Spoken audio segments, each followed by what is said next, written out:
नमस्कार दोस्तों, स्वागत है आपका हमारे चैनल धूप धनुष आरती में। दोस्तों, नवरात्रि का समय है।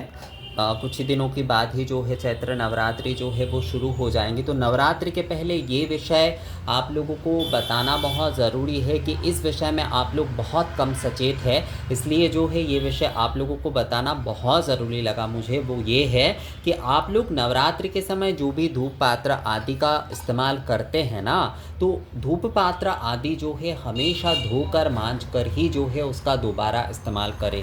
धूप पात्र कभी भी जो है, चाहे वो आप निवेदन के लिए कर रहे हैं, चाहे वो आप धूप अनुवासन के लिए कर रहे हैं, या फिर चाहे आप केवल मात्र धूप देने के लिए ही, मतलब धूप सेवा आदि के लिए बस देने के लिए ही, सुगंधित आदि जो है वो आप करने के लिए ही केवल मात्र माता के सामने अगर आप धूप प्रज्वलित कर रहे हैं, और वो धुनुची पात्र जो है, मैं देखता हूँ बहुत सारे धुनुची पात्र जो धूप पात्र आदि है वो एकदम काले हो जाते हैं। वो वाला धूप पात्र जो है ना, वो आप माता के सामने जब जो है इस्तेमाल करते हैं ना, तो वो बिल्कुल भी सही नहीं होता है। तो इसलिए हमेशा जो भी धूप पात्र, यानी कि धुनुची धूप जिस पात्र में आप कर रहे हैं, जिस पात्र में आप धूप करेंगे, उसे हमेशा मांज कर धोकर साफ सुथरा करें, और उसमें ही जो है आप धूप आरती करें, आप धूप निवेदन करें, धूप नैवेद्यम आदि करें। धूप नैवेद्यम तो अवश्य रूप से मांजना चाहिए हर प्रकार के, मतलब जो भी आप कर रहे हैं ना धूप के, तो वो जिस पात्र में भी आप कर रहे हैं उस पात्र का बिना मांजे बिना धोए जो है बिल्कुल भी उपयोग मत करिए। काले हो जाते हैं, लोग क्या करते हैं 1 महीने तक नहीं मांजते हैं, या फिर बहुत सारे लोग क्या करते हैं कि नवरात्रि के पहले दिन जिस पात्र में उन्होंने धूप प्रज्वलित किए हैं वही जो है वो नवमी तक भी जो है, मतलब दशमी तक जो है उसी पात्र में वो धूप प्रज्वलित करते रहते हैं। उसे ना तो धोते हैं, ना तो मांजते हैं, ना तो सही तरीके से जो है उसका मतलब साफ करते हैं। तो ऐसा अगर आप करते हैं ना, तो आपके धूप करने का कोई मतलब नहीं रह जाता है, कोई मतलब नहीं रह जाता है।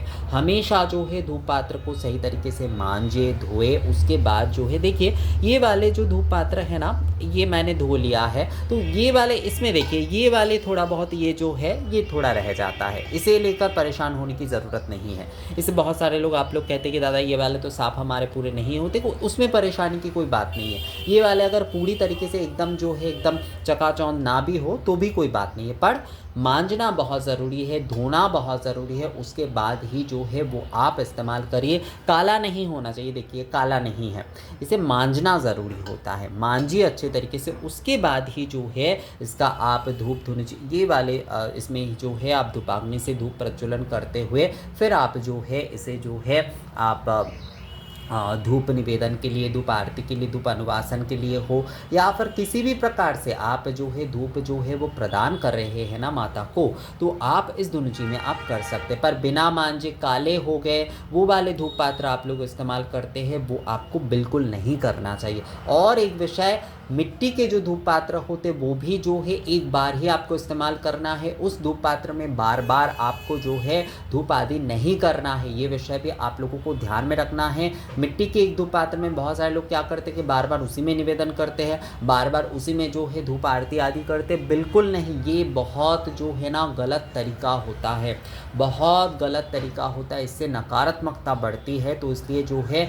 हमेशा ध्यान रखिए कि कभी भी जो है मिट्टी के जो धूप पात्र आप ले रहे हैं वो एक बार से ज़्यादा बिल्कुल भी इस्तेमाल नहीं होना चाहिए। वैसे तो मिट्टी के धूप पात्र गृहस्थ के लिए उतना सही नहीं होता है, पर फिर भी अगर आप कर ही रहे हैं तो एक बार करिए, एक बार से ज़्यादा जो है वो आप नहीं करिए। उसका प्रयोग जो है वो आप बिल्कुल मत करिए। उस धूप पात्र का प्रयोग जो है आप जो है पूजा के निवेदन आदि, धूप आरती आदि किसी के भी लिए जो है आप मिट्टी के उस धूप पात्र का एक से ज़्यादा बार जो है इस्तेमाल मत करिए। ये विषय जो है ध्यान रखिएगा।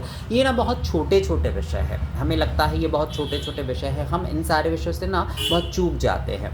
तो ये सारे विषय बहुत ज़रूरी है। हमारी पूजा आदि हमें बहुत आडंबरता से करने की आवश्यकता है ऐसा नहीं है, पर ये जो भी सारे विषय हैं ना, ये सारे विषय ध्यान में रखना बहुत ज़रूरी है। तो इसलिए धूप पात्र आदि जिसमें आप धूप आरती कर रहे हैं, धूप निवेदन आदि कर रहे हैं, उसे हमेशा जो है ना मांज कर धो धोकर जो है उसके बाद उसमें ही जो है धूपाग्नि प्रज्वलित करते हुए आप धूप आदि करिए। कभी भी जो है बिना मांजे काले वाले जो धूप पात्र आदि होते हैं उसमें आप धूप मत करिए। कभी भी उसमें जो है धुंची धूप आप मत करिए। आरती आदि आप कुछ भी जो है उस धूप पात्र में आप बिल्कुल मत करिए। ये विषय जो है नवरात्रि में आप जो है विशेषकर ध्यान रखें। तो ये विषय ध्यान रखते हुए आप लोग नवरात्रि पालन करें, आपके नवरात्रि सकारात्मक होंगे। ये जो है मैं आप लोगों को कहता हूँ और शास्त्र भी यही कहता है हमारे। तो धूप पात्र हमेशा धोकर मांझ कर ही जो है प्रयोग करें। तो ये वीडियो कैसा लगा मुझे कमेंट्स करके ज़रूर बताइएगा। मिलेंगे आपसे अगले वीडियो में, तब तक के लिए नमस्कार।